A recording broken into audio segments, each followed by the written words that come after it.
Hola, soy tu abogado 77. I don't speak Spanish unless you're trying to order another beer. But look, Tommy Badeaux here, your 77th favorite lawyer, and we got a verdict. I teased it in the last video, but the case that just keeps on giving. On Friday, verdict came down. Judge Vitter dismissed the jury to go deliberate, and they came back with a verdict shortly after lunch, maybe around 3 or 4 p.m. And the two prominent lawyers on trial for the stage crash wrecks, Vanessa Mata, Jason Giles, found guilty on all charges. So here is what they were found guilty of. Mata, 1 count of conspiracy to commit mail and wire fraud, 3 counts of obstruction of justice, 4 counts of witness tampering, and her firm is also convicted of those same charges. She will be sentenced. She's set to be sentenced on July 7th at 9 a.m. Key designation, set to be sentenced. I say that because if you remember, Patrick Keating was waiting to get sentenced for going on about 2 years now after he pled guilty in his wrongdoings. The other counterpart, the other defendant in this case, Jason Giles, convicted 1 count of conspiracy to commit wire fraud, 2 counts of mail fraud, 5 counts of obstruction of justice, and 6 counts, I repeat them, 6 counts of witness tampering. His firm also convicted of the same charges. He is set to be sentenced on July 14th at 9 a.m. Maybe I'll make a guest appearance. I don't know. But as if that wasn't enough, after it happened, here we go. It's almost like Netflix is in the courtroom making the drama better and more like Hollywood. So both Maida and Giles were detained.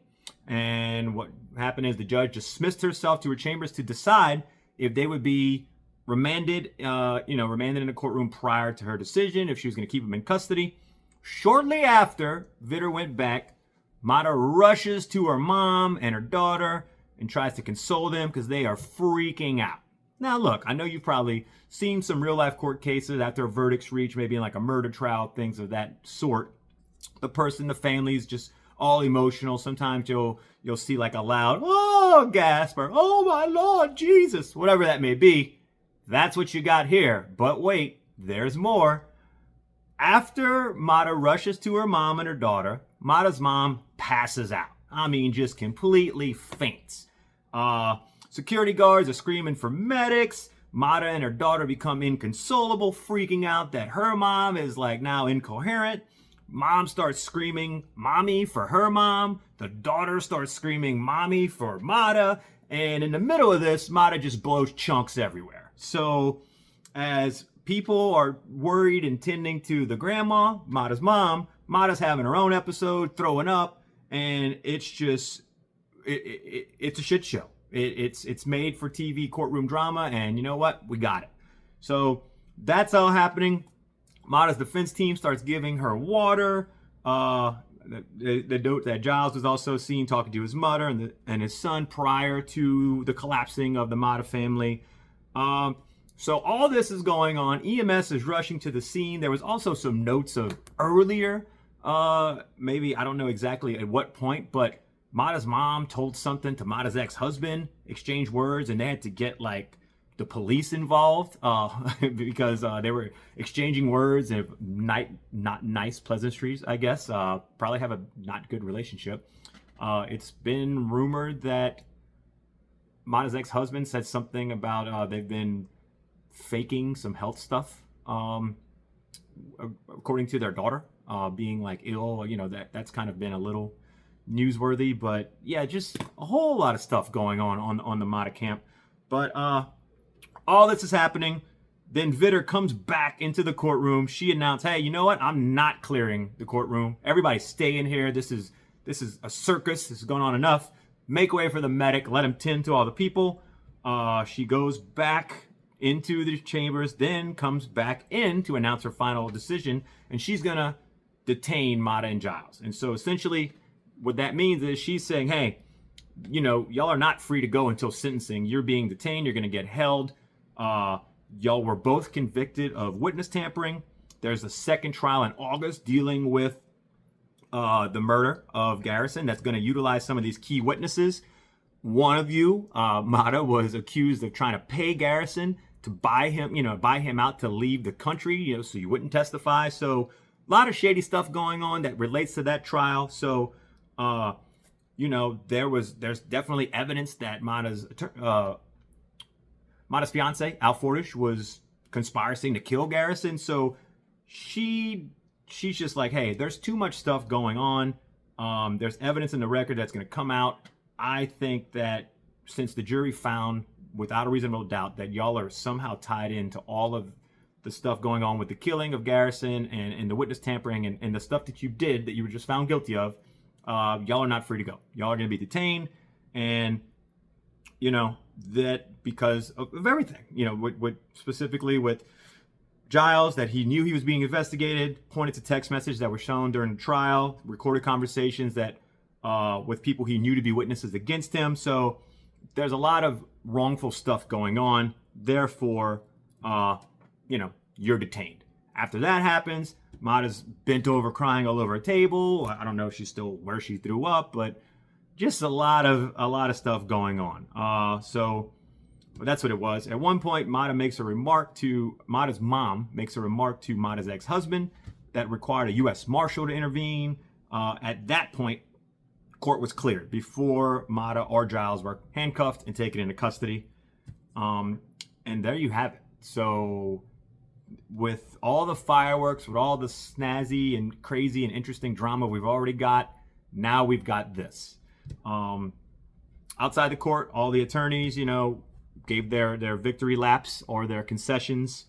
U.S. attorneys were like, hey, they perpetuated years-long fraud. They attempted to cover it up. This was all about greed. Thank you to the jury. It was a result of so much work, this and that. Simpson actually called this case an example of the worst lawyers, referring to Giles and Mata and I guess what they did. Mata's attorney, who's Toomey, said, look, this case is not over, so I'm not obligated to talk about this case. Don't know what that is going to partake in the future. And then you had Giles' attorney saying that she was also disappointed in the verdict and doesn't think that it implicated her client. But of course, you had my favorite person in the world, Tim Temple, coming in and saying, oh, justice was served. There's so much fraud and systematic insurance fraud is rampant with all these injury lawyers, blah, blah, blah, blah, blah, blah, blah. If you want to read what he has to say, go look it up. I'm not giving him any more time of my time. But basically, Mata and Giles were booked into a federal holding facility, following their arrest. And then, because it's New Orleans, and by the way, look, we got the mug shots. I probably posted them somewhere over here because I know that's what everybody wants to see. There was a third defendant in all of this besides Keating. Her name was, I'm guessing, Diamanique Stalbert. Diaminike. I'm gonna say Diamanique. She was actually a recruiter in some of these for these wrecks. She was charged with, I guess, orchestrating at least one of the wrecks, and so she was lumped into this. She was convicted of making false statements, but acquitted of a conspiracy charge. So, out of all the people here, she's the happiest, and that would really cause to be for a celebration, right? Well, there is literally video of her, and I'm hoping to find it. I saw it once, and I can't find the article, but if I do, it'll be here.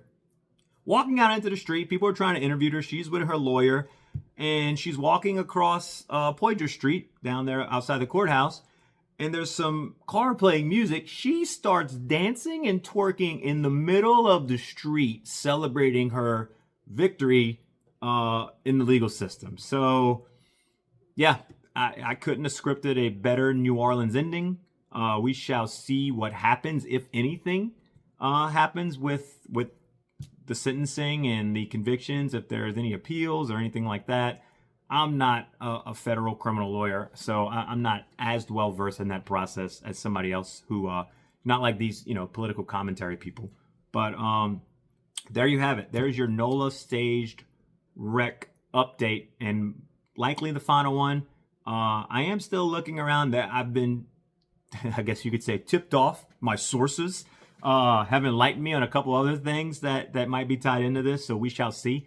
And of course, look, once August rolls around and we have the murder trial, I'll be happy to hop back on here and see if there's anything that, obviously it's all going to kind of intertwine, but, you know, hopefully maybe some other lawyers' names come out. That'd be great, because I know there's people riding dirty, riding shady, and practicing law shady, you know. So, hey, look, get them all out of the way. I don't care. I'm one of the good ones. I know why I do this. I'm in it for the good reasons. So that's neither here nor there. But as always, look, if you watch this, I appreciate it. If you have any questions, actually, please like it, share it. Go follow me on social media. I'm all over the place. I'm on Instagram. I'm on here on Facebook. I'm at Badeaux Law, at Better Call Badeaux. I'm even on TikTok. So would love to interact, make more videos for you in the future. And of course, if you are in a real car wreck that has no staged implications, no mail fraud, no witnesses that need to be tampered with, and you want a real check and not one of these cash payouts wrapped up in a newspaper like we're the Sopranos, better call Badeaux, and I'll do whatever it is to help you out and get you the money you deserve. It's been real, it's been nice, but it hasn't been real nice, especially if you're in this trial. Signing off.